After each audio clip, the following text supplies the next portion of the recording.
We are draft going extremely quickly so far here between Team Kinguin and the Evil Corporation in the Galaxy Battles EU qualifiers. My name is DragonJob, happy to bring you the series here as the first part of the first best of three best of threes in total to determine which of these teams will make it all the way to the first major of 2018 in the Philippines Arena in Manila.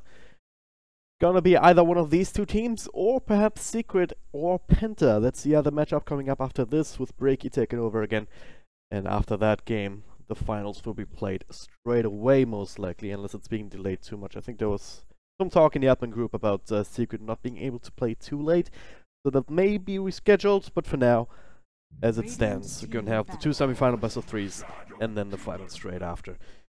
We'll see how it works out. We'll see which one of these two teams will make it through. Team Kinguin, they've had a pretty decent run at the Perfect World Masters here, impressed quite a few people coming out of the group stage, but then eventually losing to Newbie and Complexity.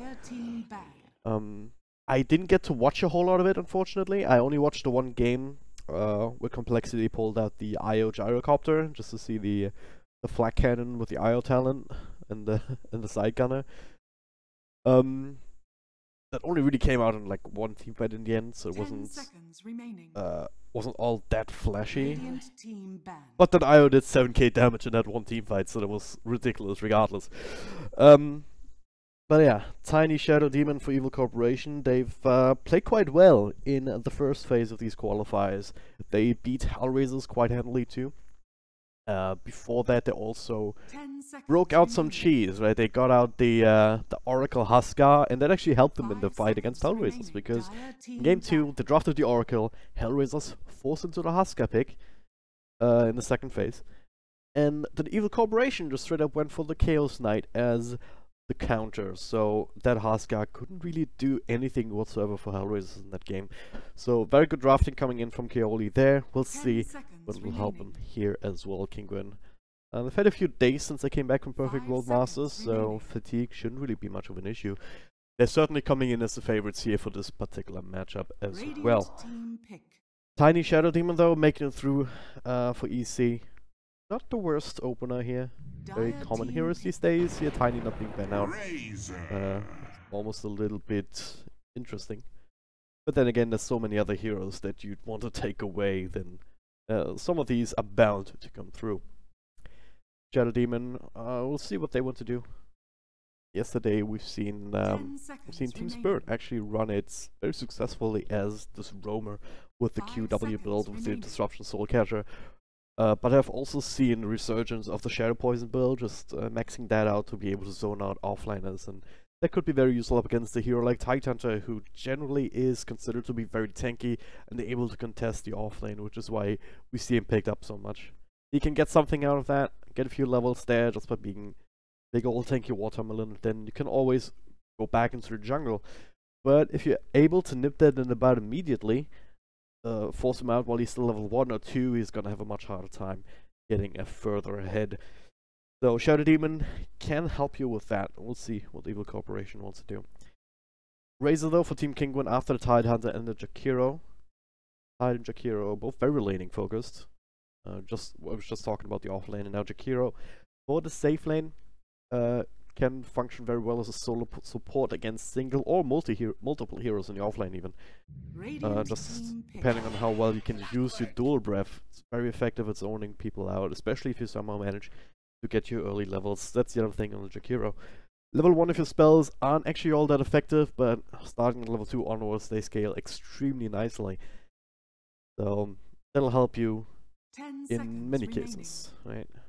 Also the reason why I really like Jakiro in a core role, just to get these early levels to get the momentum rolling, but in this game doesn't really look like it. That being said though, with a Phoenix, yeah, should also be a support Phoenix now, shouldn't it?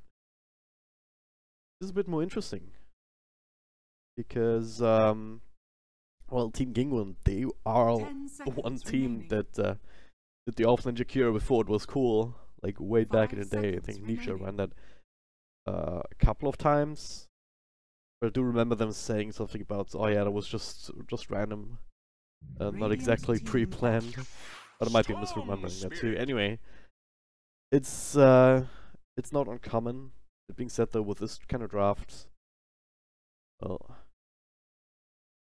I'm not entirely sure to be quite honest right now. Razor will be core, that's the one thing I'm certain about. Stormspirit though, kinda like that. Evil Corporation here after the Clockwork, which could still be the 4 role with Shadow Demon 5, or also the offlaner. Tiny in particular in the European scene, I've seen it more as safe lane carry, but in SEA they run it as an offlaner or even the 4 position themselves. So there's a lot of flexibility in that hero, and teams are still trying to figure him out. Clockwork always had that flexibility, of course, so they have some room to maneuver here. Stormspirit though, I kinda like that hero. There's not too much lockdown here available for Team Kinguin. Storm doesn't really care too much about the Phoenix. Tidehunter is the only one, right? This is the combo for Team Kinguin, right? You have the Phoenix Egg, Tidehunter can come in case Evil Corporation decides to try and fight the egg, try and burst it down. Tidehunter can come in with Ravage to protect it. And then things just start to turn sour. That's the general idea. Just try and win these kind of team fights with also Razor in the middle, just static link going, soaking up some more damage, and the Jakiro as well, spamming his spells, and adding that push component to this particular idea. So Evil Corporation have to find some ways of dealing with that, and right now it seems like it's a bit of pick-off when you're Tiny in the Clockwork, and perhaps even with Shadow Demon setting something like that up in the earlier parts of the game, and then just farming up the Stormspirit to a point where Team Kinguin gonna have a hard time dealing with them because they don't have very reliable lockdown for him. Like even the Ice Path, it takes years to actually wind up to cast it. 10 seconds remaining. But unless you have some sort of setup, even the Yule Scepter is not really going to help. 5 seconds Because remaining. you can definitely BKB out of it if Stormspirit decides to go for that, or just maybe Yules would be an option, or maybe even just zap out. I'm not sure if that animation is too long or not for the Storm. But the point is, Team Kinguin, they don't have this single target stun. They might eventually build a Cypher too. That's not gonna be for a long while. So I can definitely see the Storm working. Especially also considering that you don't have a classic 4-role roamer on Team Kinguin that can threaten this hero. Radiant So team easy. And yeah, like this too. It's the same reasoning. No silence, no lockdown, no mana burn or mana leak or anything for the Timbersaw to worry about, so he can also rely on his magic burst and mobility to get around in a team fight more often than not. 10 seconds remaining. Also very survivable in lane, so with that I do believe that should be the 5 offlaner. seconds Clockwork remaining. growing, Tiny safe lane. That seems to be making the most sense here.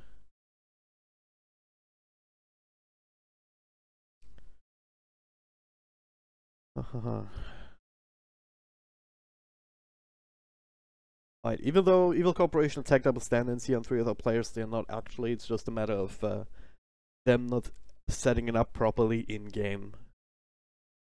So you can't always rely on that as an indicator. Lone Druid, alright, that's a exotic deer classic to say the least. Gonna be Nisha on the Razor. Ah. Slash on the Phoenix, he's gonna support part of Tidehunter.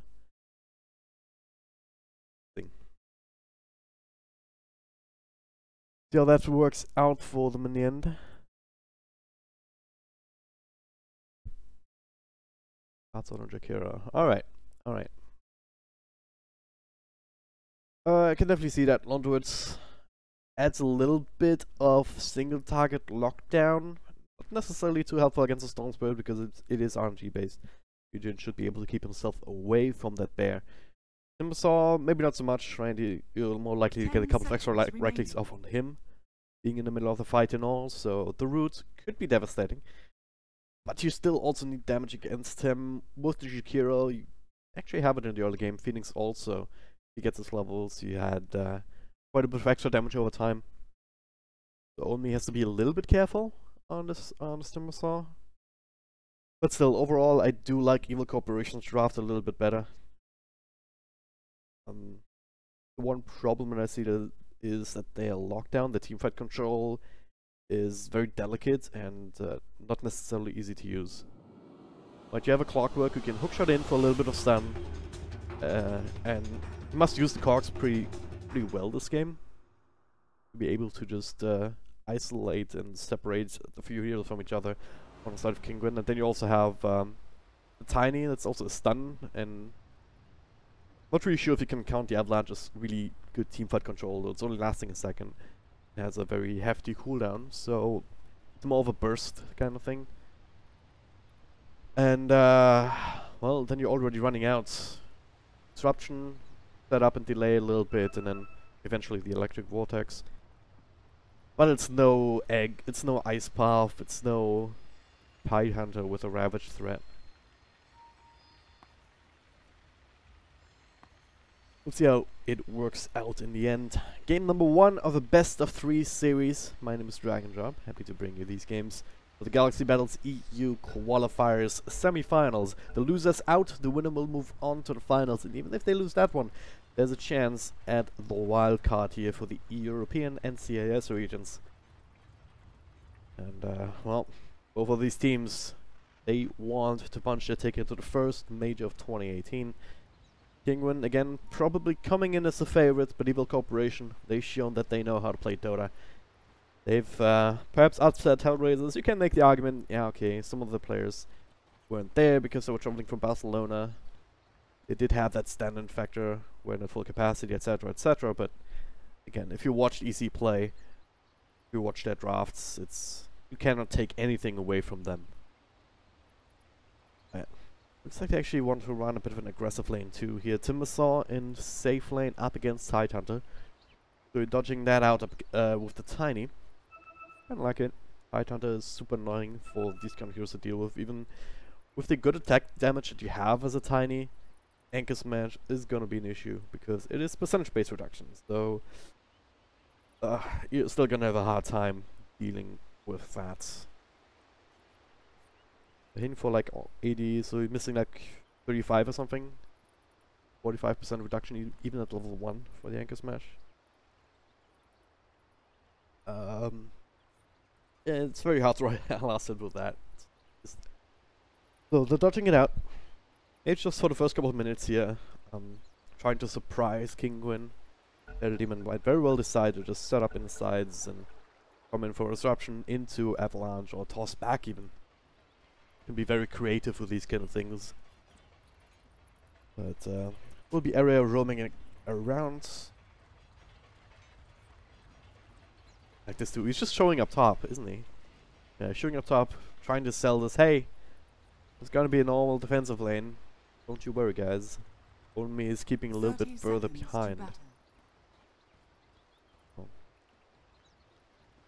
Area. I might very well decide to also go back towards mid. Lock for a Storm Spirit, but if he wanted to do that, he'd have to go right now. Instead, he's going all the way around. You're already setting up for some sort of Courier Snipe or trying to slow down Exotic Deer as he comes back to mid. Because that's where he is like to end up right now. Kaoli. Are you getting gone on here? Slowed down, body blocked by Katza. Disruption comes through. It's not really going to matter. He will just chaw the first, spill the first blood. Very well played from Kinguin, coming in there with a vengeance. And only a little bit too aggressive, to say the least. Not the start that they wanted. Still running Flans down on the bottom lane and top lane. Patos, not exactly the kind of hero that you can go on, even with battery assault. Didn't even opt to use it. Didn't put a point into anything just yet, but even without that, 3 armor, 600 health points, not the worst. Alright, so for now, Era actually sticking around up top rather than mid. And that's one thing with Tidehunter. You can exploit him in the early levels. Kraken Shell, sure that'll help you against right clicks, but not necessarily up against the battery assault. Area spending some time to make that work. Means it's a 1v1 in mid, should be alright for the Storm Spirit, but you're up against 2 different units. So, doing last hits might still, should still be easy for Exotic. He has a lot of experience in that hero. Meanwhile, down bottom, Kaoli gets gone on again, Avalanche to try and slow them down and prevent the Link from keeping, from going on further. But Kaoli already down to a third of his health points. There's a few tangles to chew through. Not the kind of stuff that I wanted. On the Sash, Cats both flying support heroes zoning out very effectively here between the Icarus dive, also a decent amount of DPS. Not a level 1, but later down the line for sure. And the dual breath, more importantly.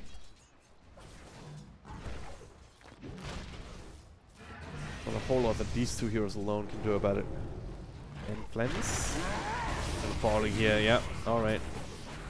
I think they have to adjust these lanes immediately. Thing is only, well, closest level 3, so maybe you have a bit of an easier time. Level 1 reactive armor can't really help you too much against this kind of punishment either. Especially as soon as some extra levels come out here on Jakiro. As well as Katsu. It's certainly much better defensive utility than Flens has. There's a lot of health points, but no armor to work with. And no easy region. Being said though, he's sitting at 4.4 pace with the extra mango, so maybe it's not even the case. Certainly less than Timursaw though, so yeah, they're gonna make that adjustment immediately. The laning attempt that they made already failed. So you're looking towards mid and see how that goes. Very even indeed. Exotic Deer and Ryujin. Between 10 and 5. Ryujin perhaps with a bit of an advantage here if he manages to find all of these CS. But Undertow with the bear also being annoying and get to deny the Ryujin. Unable to secure any one of those. Only once he hits level 3 it gets a little bit easier. Because then you have a lot more region to work with right now. Very dangerous for him to stick around here, slowed down further, does not have the timber chain actually. Could make it up to the high ground either tango. A good start for Kinguin so far because Patos up in the top lane despite Aria's best efforts, unable to really be zoned out at too much. He is level 3. Katsu joining him now. It's still tiny, right? He can be extremely obnoxious once he gets his levels, and curious to see what kind of item build he wants to go for. I mean, sometimes, especially in that SCA region, they go for this heavily mobility-based strat. Maybe Sanshin Yasha, and then into like Shadow Blade, Blink Dagger. But I have seen safe lane tinies go for this very stat-heavy build. Sanshin Yasha still is super cost-effective, but then going into things like Butterfly, AC, and no mobility whatsoever. In this game, I'd like to see mobility just to stack up on that. Again, there's not too much that Kinguin can really do about it, even in the middle of a team fight. Well, it's not a requirement because you do have the clockwork. Look, now gonna go in onto Patos. Katsu's there, Flensmeister also coming in. Getting a couple of swipes here with the Avalanche too. Also interrupting that the Icarus start. They're gonna get 2 here. Katsu trying to run away, last right click, Soul Catcher on top, Flens can't toss the creep. Happily helping out. And very interesting indeed. I think it got dragged down there by somebody. Didn't quite see what it was. Kinguin, or should have been maybe Corp. And yeah, Patos, he tried to contest the pull. Didn't really work out in the end. Well played, well-timed Avalanche shoot from Flens. Not only helping lock down Patos, but also interrupting the Icarus dive just as it came out. So Katsu couldn't even decide to try and get out of there if he wanted. Could be a bit over-aggressive in his part too, thinking they could fight that, but hey. Not always easy. The kind of damage that Tide can put out, even at level 1. We got level 2 now, so that seems to be more and more the consensus these days. You still see other builds. Makes out Toss, makes out Avalanche from some people. Now they're gonna go again, Patos. On second right click, not as easy here with the Spirits on again. The Avalanche interrupting that, Flensmeister dropping lower and lower, all this damage over time, Elsash making the rotation. Turn things around this time. It's the bane of his existence. Yeah, the 5 Spirits. The attack speed slow, it's not a deal. Could have more from the Liquid Fire too here, once Jakiro showed up. And it doesn't matter how much damage you do with your right clicks if you can't actually right click more than once in a team fight. Only actually taking over mid now. Ryujin in the jungle, stacking up a few camps as well for Tiny later. Area, okay, he's gonna get caught out. He should take to this damage over time. Big charges or no. Okay. Never mind. Area gets away with his life. Katsu kills himself in the ancient stack as Under attack. the storm comes through. Alright. Can't say I've seen that one before, but meanwhile mid on me. 2 points up to Reactive Armor, Timber Chain as well to get him back. Meanwhile, down bottom, okay. Young Region trying to stick around Nisha. Alright, he's diving very deep actually. No health points. Eret trying to get in there with the cards. Couple creeps there to tank up the battery assault. Nisha will just find one more right click in the tower. Also aggroing onto him.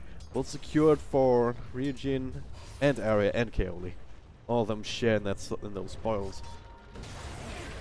Kinguin's likely to be punished for these kind of aggressive movements. Katsu trying to snipe our region, save for Alistar, but he should be absolutely fine at the end. Area still pretty damn healthy. So stick to work with. They're gonna commit on him here. Plenty of damage over time and no help coming his way. He'll still take out of that.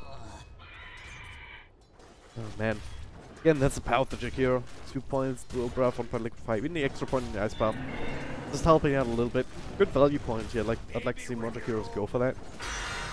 Not always the case. Mostly useful for cancelling TPs, but not gonna stop me. Alright.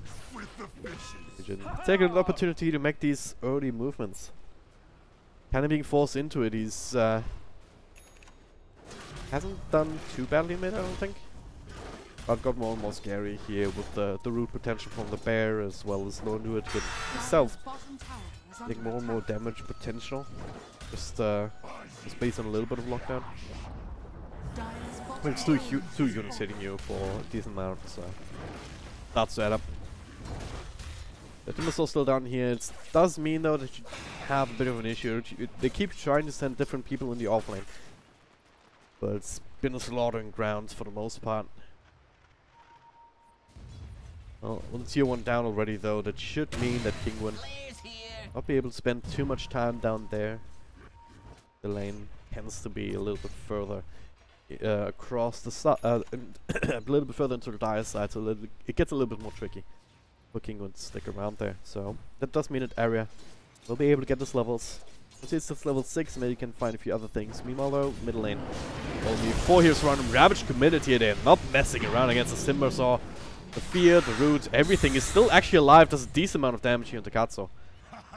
And if he got the Timber Chain off, he would have killed him too, but again, Kinguin not taking any chances here. DP into the mid was cancelled too, so it's unfortunate there. I just want to try and bring down these towers, leveraging the bear more so than the liquefier. Level 1's trying to cool them, but now Ryujin coming through. A couple of zips here and there, does not have the electric vortex just yet. There's a Benjamin, set him up for more. Katos, yeah, with no Ravage. No way to protect himself here. He'll just go down in return. The tower has fallen. Or at least EC don't get out empty-handed. Especially getting some more gold towards the stones, but it's going to be crucial. I mean, he's the highest farmed hero on his team, but only 4k towards the 4.5k of the Lone Druid, who can now easily start farm up the jungle. He already has the Midas going as well, so next up will be Radiance, sooner rather than later. And even have the Razors another couple hundred gold ahead of him. Wooler, drums, very effective stat build here so far. Has the Orchid queued up, not the most common item on Razors. We see Area being caught out off guard here. Actually turned things around with Katsu. Well, if Sash wasn't there, he might have actually gotten it, but as it stands, that effort's in vain. But yeah, Orchid, not the most common item on the Razor by any means, but up against the Stormsword as well as a Timbersaw. Just itemizing to try and make up for what they're lacking in their team. Which is lockdown, single target control against these kind of mobile heroes.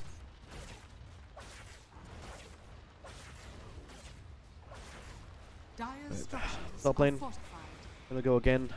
Buff level 3, still level 1 liquefier, but they do have the catapult. Not the fastest tower push in the world, but will go down eventually here, especially if this is not responded to EC. They realize that they can't fight right now. The way the early game went, if they went a little bit better, maybe they have more threat potential. Right now though, they really can't go in without some sort of an advantage. Only actually, yeah, it's only level 7, that's the problem. Not even quite max out reactive armor, but very limited damage output from his other spells. very least he has a mana sustain between the Soul Ring and the Arcane Boots, but again, not the best. Clockwork, not Clockwork level 6 just yet, neither is Kaoli. Storm Spirit wants a lot more, yeah, he wants a lot more to work with than what he has right now to feel comfortable. Even Tiny, right? You can see him maybe getting involved, but next level 3 grab, that is more a farming build more than anything else. You held 2 points, put both of them into the toss, alright. It's very reliable damage node. I think the combo with the avalanche scales off the avalanche damage on points, not into the toss. I can hit a second time by avalanche. So 1 point up on the avalanche means if you even if you land the combo, it's 240 damage rather than 600. You max the avalanche out instead. It's one of the arguments that you see sometimes for maxing that out. But again, over farming builds cause very much easier harassment to land in lane 2 if he was still in there.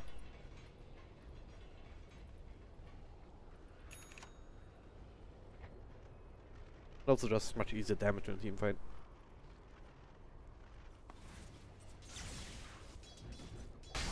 Right. When slowing things down a little bit, I mean, you can make the argument that they're going to be fine with that because Exotic Diaz is going to hit like an extremely good relic timing. On the back of that, extremely good Radiance timing, but they still have that advantage. And these supports coming through, Castle with his level 6, Macropie available as well.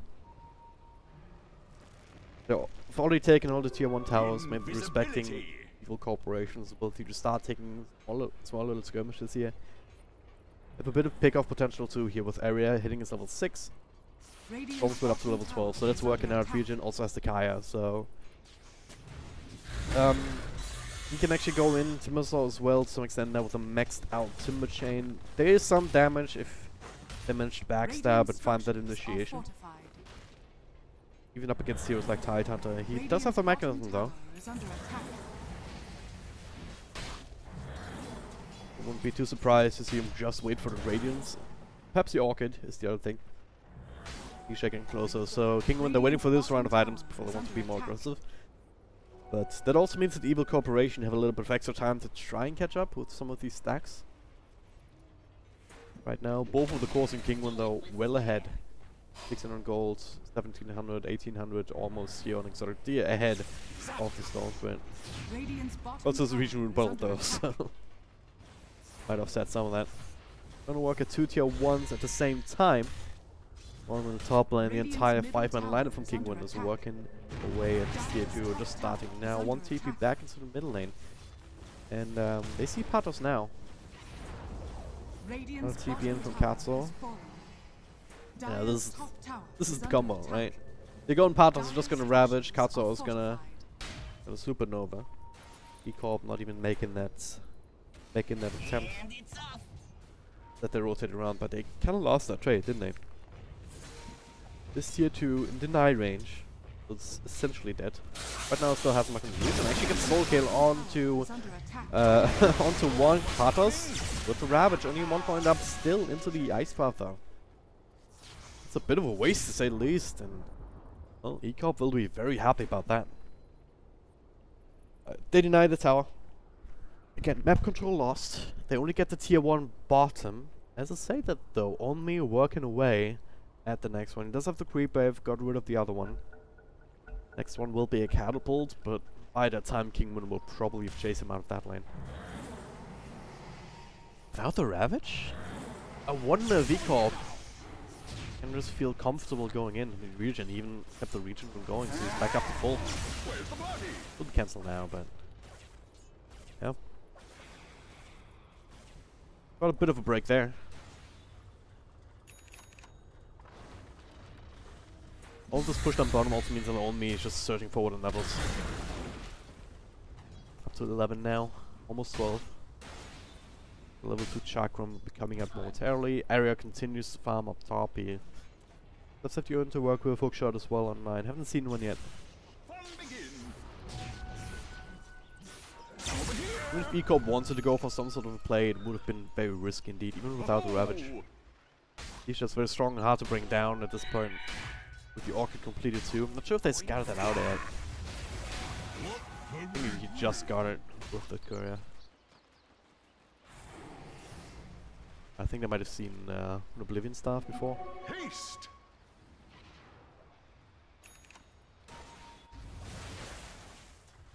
Again, both teams just biding the time. Tiny starting to get his items. Sanji and Asha helps him get a little bit more tanky, better farming. Only actually going in. He'll see the Orchid now.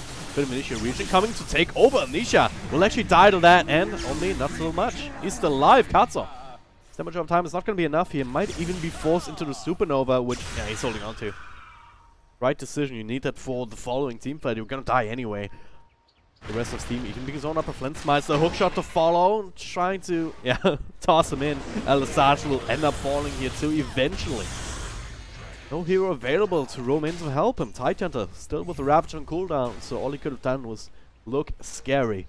And Lone Druid not quite ready to fight just yet. Where's his bear at anyway? Radiant's bottom tower there it is. under attack. He does have the Radiance. Needs the rest of his heat to screen for him here. Needs that Ravage. Patos. Katsu come back in now to chain across. Evil Corporation. Forced away, but it's a series of events for them. If you look at the gold graph, there was about 4k in favor of Team Kinguin. Now, down to just 1.5k or something. Especially Storm Spirits being involved in these kills. Him getting one, only the other. That is the ideal situation. Only he's the one going for the Bloodstone. Halfway there, while Stormfit both going for one. Even closer than Olmi is at this point. He's being slowed down. Ravage being used. Timurchain interrupted with it. Now, Olmi, well, still fighting. Fear, Ice Path, not actually landing, but the root is there in time. Again, big commitment to him. Full 5-man rotation. They need something more out of this. They didn't get the kill, it would have been in a bad spot here with Rapid and cooldown as it stands. They should be able to bring down this tier 2 uncontested. That's the V-Corp spread out all across the map to try and make trades happen. Vision might even be able to work away at this tier 1. Tanks it up for a little bit, no problem, but... Alright, Kinguin. I'm gonna go high ground. Points starting to stack up, but mostly on the bear. Can attack that Era. Sitting inside, waiting for the hook shot. Ah, misses it only just. One of these situations where you figure, oh yeah, just hook anywhere, I'm bound to hit something, but not really. Just short. Flintsmeister's there, tower already down to almost 0 health points here. The bear doing quite a bit of work here. He's committing his life for it. He might have been falling, but now Stormfit in front. Silence, fear it up, he will fall. No buyback either. Not just gets the tower, but also mailbacks on the back of that. Kinguin hitting the timing in strides, only back from the dead. It's gonna be super careful. Doesn't have reactive armor charged up. It's very squishy indeed right now. Nisha caught in the front line, see inside the cards, but no damage to follow up. Only will straight up fall. Going into that without that reactive armor, buying back immediately. Kinguin, only Patos is the one dropping a little bit low. More ultimates available, but the bear is still extremely scary at this point in the game, and Evil Corporation, they found that out the hard way. Not just hard to bring down, but also hitting very hard against these buildings. Sub 20-minute racks, and all of a sudden that gold lead that I was talking about surged upwards of 7k. Now my enemies pay. It's just a mark of a very experienced team. Just realizing, alright, we lost the team fight because we didn't have Ravage, because we're kind of isolated from each other. Easy. Got a couple of heroes one by one. But if we work as 5, we actually are still super strong. And we can take Rex right now. Especially if E-Corp are not quite ready to fight. And even if they are, we have Orchid, we have Roots, we have Ice Path now. Still level 1, but hey, enough of a setup here for the Storm Spirit anyway. As it went in on the bear. What I miss? Here I am. Radiant's middle tower is under attack. Radiant's middle tower. Middle tower has fallen area. Just clicking it down. Back to region for that one. So, and it's also trying to skip creeper. It's only got the one. Tier 2 will most likely fall with Evil Corporation trying to mitigate the damage elsewhere. Flintmeister's up top, keeping creep waves there. Region continuing to push down bottom. He does have his Bloodstone complete now after that fight. Probably for the best. Timbersaw opting to go for something else. He has the Lotus Orb queued up now. And Kinguin, well, that's one way to deal with this kind of a playstyle, right? They just go full 5-man YOLO. Just push the side lanes, skip creep waves, and can't actually go high ground again. So far, so good. Evil Corporation buying themselves more time, but they need to be able to leverage the Storm Spirit as well as the Timbersaw, and for that to happen, they need defensive utility, which is also one of the reasons why Timbersaw opted to go for this Lotus Orb. Being able to dispel the silence could make a difference. Like, they go on somebody like with Root, with Silence. Oh god, area will be run down. At the same time in mid though. They're trying to burst down Phoenix, but it gets the Egg off. Inside the Magpie as well. They're starting to right click it down. They will find it. Nisha and Exotic Deer bought enough time to come in and snag another support kill though. On me. TP out. Anything to cancel it? Yeah. Oh, ice buff. I love Jakiro, but that spell needs a buff.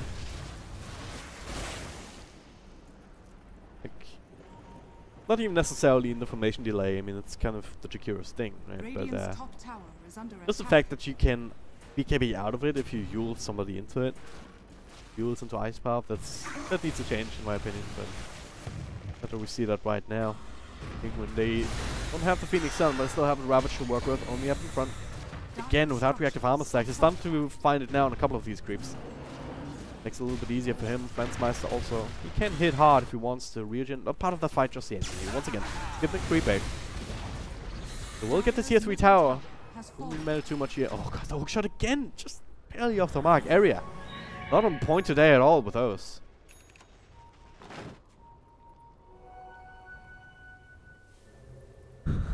Snake baby. TP back to bear just to heal up. Call that at any moment. Might see Keoli here if he comes in. Boom, there it goes. Go about the position from from Evil Corporation either. They might very well be smoked out and in a big old clump. But they're not spreading out, trying to farm up, desperately trying to get a few extra items on the heroes, and especially these defenders items. Lotus Orb is one thing, but Stormsword with that BKB. Bit of a much easier time knocking out pretty much all of Kinguin's spells. That's where you can feel really comfortable going in and try to do damage. One thing that he then has to worry about is going one-on-one with the bear and being rooted or something. Invisibility. He might want to think about something like that himself, but goes for Yules instead. Or disruption. I mean, his job in these team fights is more just tanking up spells and diverting attention. Is a great conductor. Dodging things with Lotus Orb and then Yules coming out. If he even finishes off. Might very well change his mind. But E-Corp, despite being Rex down, they still have this chance. Because again, if you look at the draft from Kinguin, they don't really have inbuilt solutions for the Storm Spirit. Definitely not the one with the BKB. That Orchid will cease being effective as soon as that comes out. Same time, he's seen the works for Exotic Deer. They might very well hit a timing, but that doesn't really matter. So they're tanky enough to just run down another lane and bring down another set of racks. So it's gonna be hard for E-Corp to mount these kind of defenses. Especially when they have Ravage as well as the Phoenix Supernova available.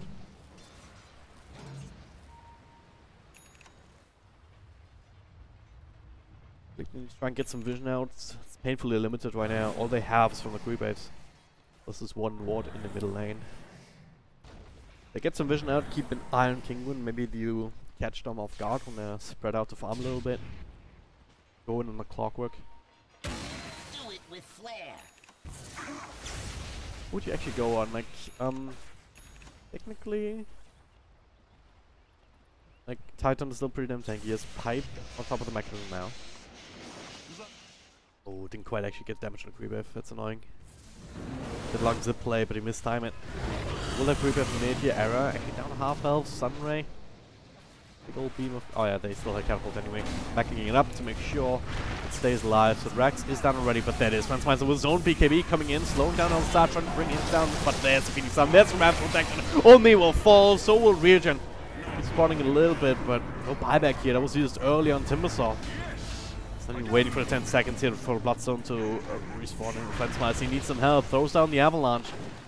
He's all alone here, away from his base. He's rooted up, right click down, E-Corp, missing 4 heroes. Might very well be GG. It's just the effect of having a lone druid on your team. If you win a team fight, you gotta take buildings, and you've already taken half the racks on the field. Well, making mega creeps happen is no tall task indeed. E-Corp, they have 2 heroes. It's all down to Regen, but he doesn't have nearly enough money. Think about finishing up the BKB, so, well, now the cookie crumbles. The cooperation, this particular strat not quite working out. It could have, if they managed to maybe get a bit of a better early game. Slow down Kinguin a lot more, but they just hit the timing. Very tanky, very strong push here between partners on a tight hunter, securing them with the mechanism and the threat of the Ravage. Razor also with a good start.